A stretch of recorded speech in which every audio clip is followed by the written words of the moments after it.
ಆತ್ಮೀಯ ಸ್ನೇಹಿತರೆ, ತಮಗೆಲ್ಲರಿಗೂ ಕೂಡ ಅಥರ್ವ ಯೂಟ್ಯೂಬ್ ಚಾನಲ್ಗೆ ಸ್ವಾಗತ. ಸ್ನೇಹಿತರೆ, ಯಾರಾದರೂ ಮೊದಲ ಬಾರಿಗೆ ನಮ್ಮ ಯೂಟ್ಯೂಬ್ ಚಾನಲ್ಗೆ ಭೇಟಿ ನೀಡ್ತಾ ಇದ್ದರೆ ಸಬ್ಸ್ಕ್ರೈಬ್ ಮಾಡ್ಕೊಳ್ಳೋದನ್ನು ಮರಿಬೇಡಿ ಸ್ನೇಹಿತರೆ, ಸುಮಾರು ಜನ ಟೆಲಿಗ್ರಾಮ್ ಗ್ರೂಪ್ಗಳಲ್ಲಿ ಚರ್ಚೆ ಮಾಡ್ತಾ ಇದ್ರಿ ಮುಂಬರುವಂತಹ ಕೆಸೆಟ್ ಪರೀಕ್ಷೆ ಅಂತಕ್ಕಂಥದ್ದು ಯಾವಾಗ ನಡೀತದೆ ಅಂಥೇಳಿ. ತಮಗೆಲ್ಲ ಗೊತ್ತಿರುವಂತೆ ಕರ್ನಾಟಕದಲ್ಲಿ ಆಲ್ರೆಡಿ ಒಳ ಮೀಸಲಾತಿಯ ಪ್ರಕ್ರಿಯೆ ಅಂತಕ್ಕಂಥದ್ದು ಜಾರಿಯಲ್ಲಿದೆ.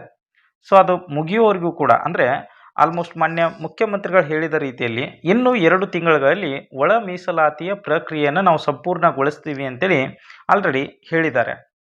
ಆಲ್ಮೋಸ್ಟ್ ಜೂನ್ ಮತ್ತು ಜುಲೈವರೆಗೂ ಕೂಡ ಈ ಒಳ ಮೀಸಲಾತಿಯ ಪ್ರಕ್ರಿಯೆ ಅಂತಕ್ಕಂಥದ್ದು ಮುಂದುವರೆದರೂ ಕೂಡ ಆಗಸ್ಟ್ ಅಥವಾ ಸೆಪ್ಟೆಂಬರಲ್ಲಿಯೂ ಕೂಡ ಈ ಮುಂಬರ್ತಕ್ಕಂತಹ ಕೆಸೆಟ್ ಪರೀಕ್ಷೆಯ ಅಧಿಸೂಚನೆ ಅಂತಕ್ಕಂಥದ್ದು ಹೊರ ಬರಬಹುದು ಅಂತೇಳಿ ನಾವಿಲ್ಲಿ ನಿರೀಕ್ಷೆ ಮಾಡ್ಬೋದು.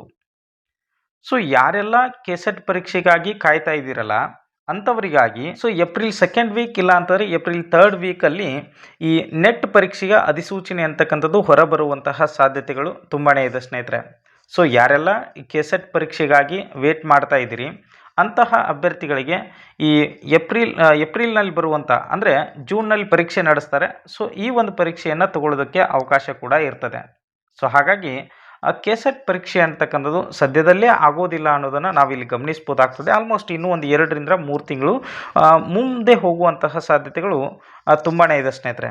ಸೊ ಅಂದರೆ ಈ ಒಳ ಮೀಸಲಾತಿಯ ಪ್ರಕ್ರಿಯೆ ಅಂತಕ್ಕಂಥದ್ದು ಮುಗಿಯೋವರೆಗೂ ಕೂಡ ಈ ಕೆಸೆಟ್ ಪರೀಕ್ಷೆ ಅಧಿಸೂಚನೆ ಅಂತಕ್ಕಂಥದ್ದು ಹೊರ ಬರೋದಿಲ್ಲ ಅನ್ನೋದನ್ನು ನಾವಿಲ್ಲಿ ಗಮನಿಸ್ಬೋದಾಗ್ತದೆ.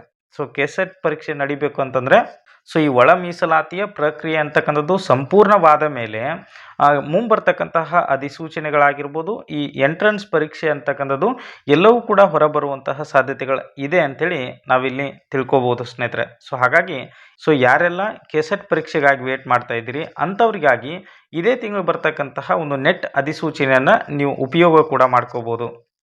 ಸೊ ಇದಿಷ್ಟು ಏನಪ್ಪ ಅಂತಂದರೆ ಮುಂಬರುವಂತಹ ಕೆಸೆಟ್ ಕುರಿತಾದಂತಹ ಮಾಹಿತಿ ಆಗಿರ್ತದೆ ಸ್ನೇಹಿತರೆ. ಸೊ ಎಲ್ರಿಗೂ ಕೂಡ ಧನ್ಯವಾದಗಳು.